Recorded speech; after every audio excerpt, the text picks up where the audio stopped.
केंद्रीय प्रतिनियुक्ति आखिर है क्या, इसे क्या कहते हैं, कैसे ये सारी प्रक्रिया आखिर कैसे होती है, जानिए। पहले हम आपको ये बताते हैं। किसी भारतीय प्रशासनिक सेवा, भारतीय पुलिस सेवा या भारतीय वन सेवा के अधिकारी को केंद्रीय प्रतिनियुक्ति पर जाना है तो उस अधिकारी को पहले राज्य सरकार को आवेदन करना होता है और अनुमति लेनी होती है।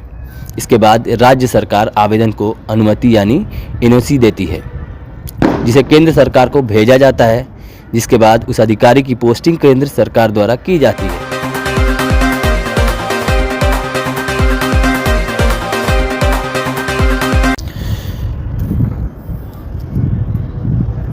ढाई लाख शिक्षकों की नियुक्ति करने वाले के पाठक अब नहीं रहेंगे उस पद पर। ये नियुक्तियां उनके खाते में बड़ी उपलब्धि है, लेकिन अब के पाठक उस पद पर नहीं रहेंगे। के पाठक ने जून 2023 में शिक्षा विभाग के अपर मुख्य सचिव का पदभार संभाला था।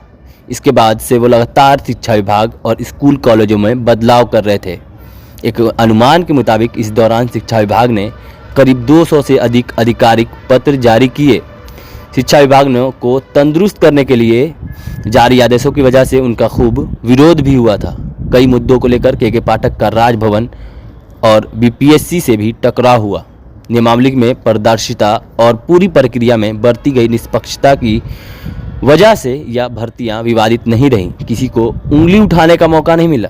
सरकारी स्कूलों में छात्रों की उपस्थिति के साथ ही शिक्षकों की उपस्थिति 100% थी। शिक्षकों की उपस्थिति भी उनकी बड़ी उपलब्धि मानी जा सकती है। स्कूलों के इंफ्रास्ट्रक्चर में ज़बरदस्त सुविधा भी अहम है। इससे भी अहम रही सॉफ्टवेयर के जरिए ग्रामीण क्षेत्रों में शिक्षकों की नियुक्ति करना। जी हाँ, ग्रामीण क्षेत्रों में, दूर दूर गांव में, बिहार में जहां शिक्षक टाइम पे नहीं पहुंचते थे, वहां व्यवस्था कराई गई और उन्हें नियुक्त किया गया उस गांव में जहां गाड़ी तक पहुंच नहीं पाती है, लोग पहुंच नहीं पाते अपने घर तक, वहां उन विद्यालयों में शिक्षक पहुंचे। ये सबसे बड़ी उपलब्धि थी के पाठक की। इसके अलावा भी कई अन्य उपलब्धियां भी उनके खाते में रही हैं। जानकारी के मुताबिक के पाठक अब केंद्रीय प्रतिनियुक्ति पर जाएंगे, यानी केंद्रीय प्रतिनियुक्ति पे ये बिहार से छुट्टी हो जाएगी के पाठक की। लेकिन कब जाएंगे, ये सबसे बड़ा सवाल है। केंद्रीय प्रतिनियुक्ति आखिर है क्या, इसे क्या कहते हैं, कैसे ये सारी प्रक्रिया आखिर कैसे होती है, जानिए। पहले हम आपको ये बताते हैं। किसी भारतीय प्रशासनिक सेवा, भारतीय पुलिस सेवा या भारतीय वन सेवा के अधिकारी को केंद्रीय प्रतिनियुक्ति पर जाना है तो उस अधिकारी को पहले राज्य सरकार को आवेदन करना होता है और अनुमति लेनी होती है। इसके बाद राज्य सरकार आवेदन को अनुमति यानी एनओसी देती है, जिसे केंद्र सरकार को भेजा जाता है, जिसके बाद उस अधिकारी की पोस्टिंग केंद्र सरकार द्वारा की जाती है।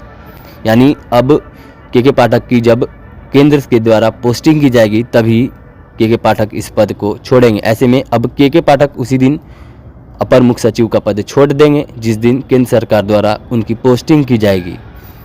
के पाठक के जाने से अब उन तमाम शिक्षकों की टेंशन कम हो जाएगी जो के पाठक के आदेशों और फरमानों की वजह से परेशान थे।